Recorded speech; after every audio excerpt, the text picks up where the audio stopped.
এই শোল মাছটা কোথায় গেল বে? ভাই ভাই শোল মাছ পেয়েছি। শোনা যা, ওটা শোল মাছ না বাল মাছ? খোঁজ ভালো করে। ভাই ভাই পুটকিতে বোধহয় কত জগ ধরেছি রে। ভাই ভাই চল বস ভাই, বস এখানে বস, আমি ওর ফোন করি একটা। হ্যালো রিতম। হ্যালো, কি হলো? আরে ভাই আর বলিস না, আবির আর আমি মাছ ধরতে এসেছিলাম আর ওর পুটকিতে যোগ ঢুকে গেছে।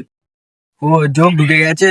তাহলে একটা কাজ কর, ওকে বিষ খাইয়ে দে, এর যোগটা পেটেই মরে যাবে। তাহলে ও? তা ও মরে যাবে? না না ভাই, এইটা করা যাবে না ভাই। তাহলে একটা কাজ কর, ওর পুটকিতে হাত ঢুকিয়ে দে, টেনে বের করে নে। পেছি গন্ধ বেরোবে বে। তাহলে ওর পুটকিতে নুন হলুদ বেটে ভইরে দে। হ্যাঁ ভাই, এইটা করা যেতে পারে ভাই, দাঁড়া এক্ষুনি ভরছি।